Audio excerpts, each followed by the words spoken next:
तो हेलो भाई लोग, कैसे हैं आप लोग। मैं हूं आपका दोस्त traveller Vani. Welcome to my channel traveller Vani. तो आज हम बात करेंगे माल्टा के बारे में।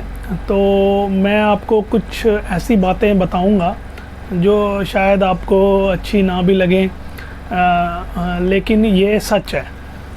तो माल्टा का ऐसा सीन है इस टाइम, जो सिचुएशन है माल्टा में, सब माल्टा जॉब माल्टा में जॉब करनी है, माल्टा का वर्क परमिट लेना है, ये ऐसा करना है, वहाँ जाना है, ऐसा करना है। तो माल्टा की जो रियलिटी है उसके बारे में आज मैं आपको बताऊंगा, क्योंकि मैंने भी पिछले लास्ट ईयर माल्टा में अप्रूवल लेटर डाला था। तो मेरा पिछले साल 2021 मार्च में अप्रूवल लेटर आया था, तब एम्बेसी बंद थी।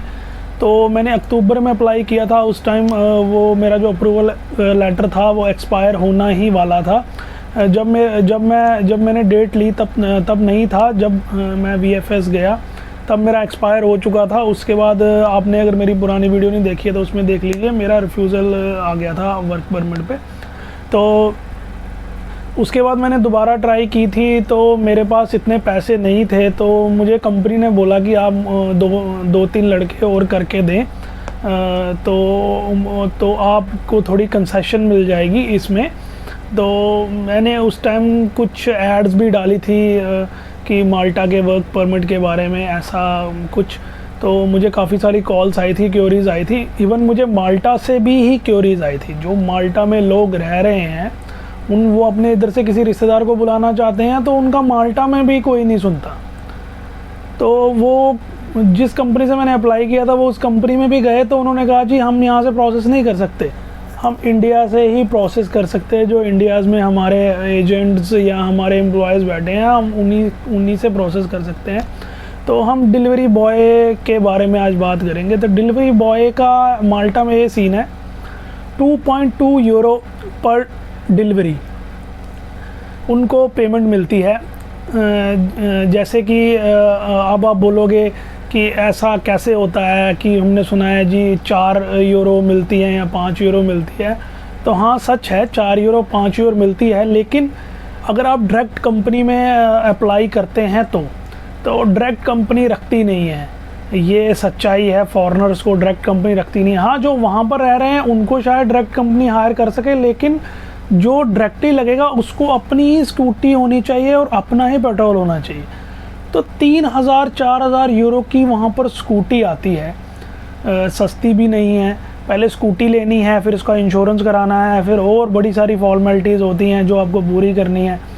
तो इसलिए लोग फ्लीट्स के पार जाते हैं। फ्लीट्स मतलब ये होता है कि जैसे कि मेरी कंपनी है, ठीक है, वहाँ पर कंपनी है, सपोज बोल्ट कंपनी है। बोल्ट कंपनी ने मेरी कंपनी को बोला है कि आप बंदे हायर करो हमारी कंपनी में काम करने के लिए, हम आपको पेमेंट करेंगे, देन आगे आप उनको पेमेंट करेंगे। तो ये फ्लीट होते हैं। फ्लीट कंपनीज जो होती हैं वो क्या करती हैं, वो अपनी स्कूटी ही खरीदती हैं, अपना इंश्योरेंस कराती है, मेंटेनेंस सब कुछ उनका अपना होता है, पेट्रोल उनका अपना होता है। वो आगे से बंदे हायर करती है, फॉरेन नेशनल्स हमारे जैसे हायर करेगी, इंडिया से बुलाएगी, बांग्लादेश पाकिस्तान से बुलाएगी, उनको वहाँ पर वो जॉब देगी। उसमें से वो 45, कई कंपनीज 50% अपना काटेंगी। जैसे कि 1000 यूरो बन रहे हैं, 1000 में से वो 400 यूरो, 450 यूरो या 500 यूरो अपना काट लेंगे, क्योंकि उनको स्कूटी भी देनी है, उन्होंने आपको हेलमेट भी प्रोवाइड करवाना है, उनका पेट्रोल भी करना है, इंश्योरेंस भी करना है, मेंटेनेंस, स्कूटी की मेंटेनेंस और भी काफ़ी सारे खर्चे होते हैं जो वो करती हैं आपके ऊपर। तो आपको रह दे के वही मिलते हैं। तो अभी सिचुएशन माल्टा की इस टाइम ये है डिलीवरी बॉयज़ की, वहाँ पर 790 यूरो समथिंग सैलरी है, जो एवरेज सैलरी है। 777 सैलरी है। जब मैंने बोला था 777 थी, अभी भी शायद वही चल रही है, जो एवरेज सैलरी जो आपके कॉन्ट्रैक्ट में लिखी जाती है। उसके ऊपर से आपको 100-200 यूरो और बन जाता होगा।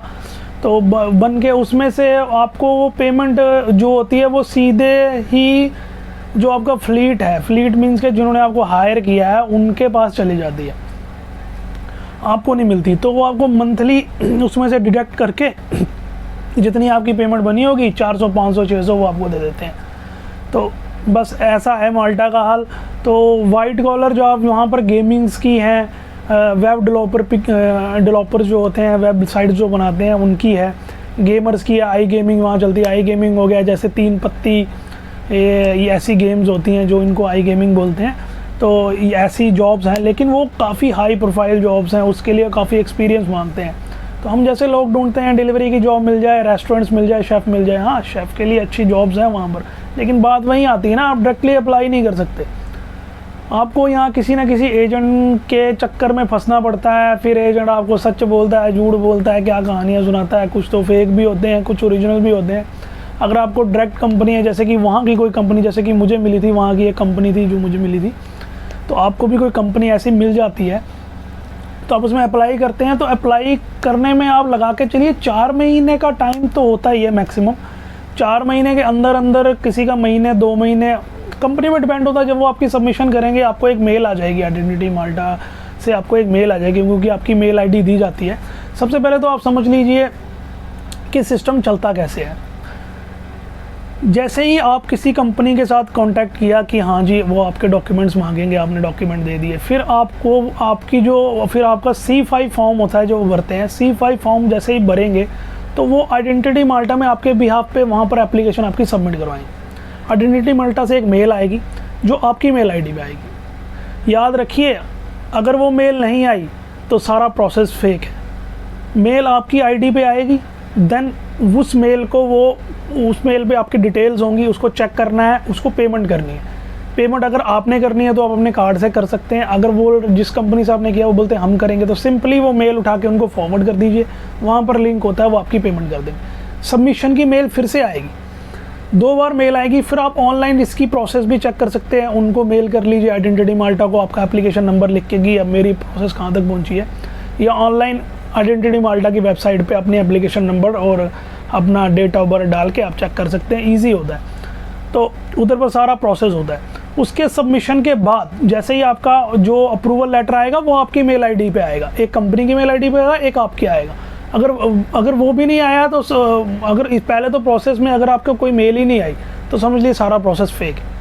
अगर मेल आपकी आईडी पे आ रही है, सब कुछ आपकी आईडी पे आ रहा है, क्योंकि डिटेल्स आपकी ही भरी जाती हैं, तो आपकी मेरी वाली तो मेरी मेल आईडी पे आई थी, सब कुछ प्रोसेस मेरा हुआ था, मेरा सब कुछ ओरिजिनल था। आपको मैं बता रहा हूँ कि अगर ऐसा होता है तो आपकी मेल आईडी पे मेल आएगी, सब कुछ आपकी मेल आईडी पे आएगा, आपको चेक करना है, आपको पेमेंट कर देनी है, या वो करेंगे तो वो पेमेंट आपकी कंपनी कर देगी।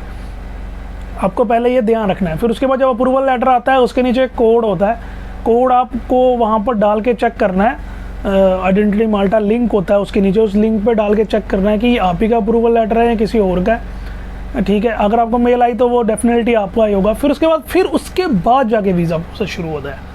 फिर आपको अपॉइंटमेंट लेनी है, वीज़ा देने जाना है। अकोमोडेशन ज़रूरी है, मैं आपको फिर से बोल रहा हूँ, वर्क परमिट चाहे हो चाहे स्टूडेंट हो, अकोमोडेशन ज़रूरी है, अकोमोडेशन आपको लेनी पड़ेगी वहाँ पर।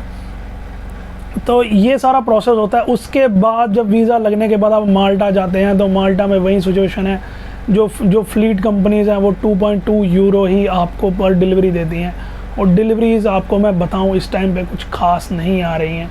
हाँ, अगर आपका कहीं आगे वागे जाने, इधर उधर जाने का मन है तो अपने कंपनी से पहले ही बात कर रखी है, निकलना है इधर उधर, तो वो आप कर सकते हैं। अदरवाइज़ 3 महीने का टाइम लेके चलिए, वहाँ पर TRC मिलने में लग जाता है। और एक और बात बोलूँ, लोग बोलते हैं शेनिगन वीज़ा नहीं मिलता है, नेशनल वीज़ा मिलता है। स्टूडेंट हो चाहे वर्क परमिट पे जाओ, आप टूरिस्ट के लिए नहीं जा रहे हैं, आप किसी विज़िट के लिए नहीं जा रहे हैं, तो आपको स्टिकर वो शेनिगन जैसा ही होगा, लेकिन उसके ऊपर लिखा होगा वैलिड फॉर माल्टा ओनली या वैलिड फॉर ग्रीस ओनली। उसको बोलते हैं नेशनल वीज़ा। वो शेनिगन वीज़ा में नहीं आता है। आप उस वीज़ा पे कहीं और ट्रैवल नहीं कर सकते हैं, आप उस वीज़ा पे खाली वहीं पर ट्रैवल कर सकते हैं। और माल्टा तो ऐसा है, उस कंट्री से आपको दूसरी कंट्री में जाने के लिए या तो शिप से जाना पड़ेगा या तो आपको फ़्लाइट रहनी पड़ेगी। बाय रोड तो कोई रास्ता ही नहीं है। इटली साथ में लगता है, फिर भी बाय रोड कोई रास्ता नहीं है। वो एक आइलैंड है, वहाँ से आपको बाहर निकलने के लिए एयरपोर्ट या शिप से जाना ही पड़ेगा। अगर बाई चांस कहीं पकड़े भी जाते हैं, वैसे तो कम चांस होते हैं पकड़े जाने के, पकड़े भी जाते हैं तो आपके पास शेनिगन वीज़ा नहीं है, वो आपको माल्टा डिपोर्ट कर देंगे। क्या पता माल्टा वाले आपको वापस इंडिया डिपोर्ट कर दें, तो इस पर रिस्क मत लीजिए। TRC कार्ड आने दीजिए, TRC कार्ड का वेट कीजिए, उतनी देर अपनी जॉब कंटिन्यू रखिए, TRC कार्ड आने के बाद आप कहीं भी जा सकते हैं, फिर आप जो भी प्रोसेस करना चाहें यहाँ पे किस कंट्री में आप कर सकते हैं। तो माल्टा के हाल इतने कोई ख़ास नहीं है। आप जो ये बाकी मुझे नहीं पता है बाकी कंट्रीज़ का क्या प्रोसेस कैसा होता है, लेकिन मैं आपको माल्टा का, क्योंकि मैंने एक्सपीरियंस कर चुका हूँ तो मुझे पता है कैसा होता है प्रोसेस। तो माल्टा में ये सब सिस्टम रहता है। तो बाकी आप लोग खुद समझदार हैं, थोड़ा सा जब भी आप कुछ ऐसे वर्क परमिट के लिए या स्टूडेंट वीज़ाज़ के लिए अप्लाई करते हैं तो थोड़ा सा यूट्यूबर्स ने यार इन्फॉर्मेशन दी होती है, तो थोड़ा सा सर्च कर लिया कीजिए, थोड़ा कंपनी के बारे में भी सर्च कर लिया कीजिए। वैसे तो लिस्ट है गूगल पे अप्रूव्ड कंपनीज़ की, जैसे ही आप डालोगे list of approved companies in Malta तो एक लिस्ट आ जाएगी। लिस्ट को आप खोलोगे, PDF फाइल खुल जाएगी। PDF फाइल में सारी लिस्ट है, नंबर है, एड्रेस है और ईमेल आईडी है जिस पे आप अपना CV भेज सकते हैं। अगर तो वो आपको वहाँ से मैसेज करते हैं तो बहुत अच्छी बात है, अगर वो वहाँ से आपको मैसेज नहीं करते हैं तो फिर आपको कोई एजेंट ढूंढना पड़ेगा। तो सोच समझ के ही सारे काम करें, तो मैं तो आपको यही सजेस्ट करूँगा।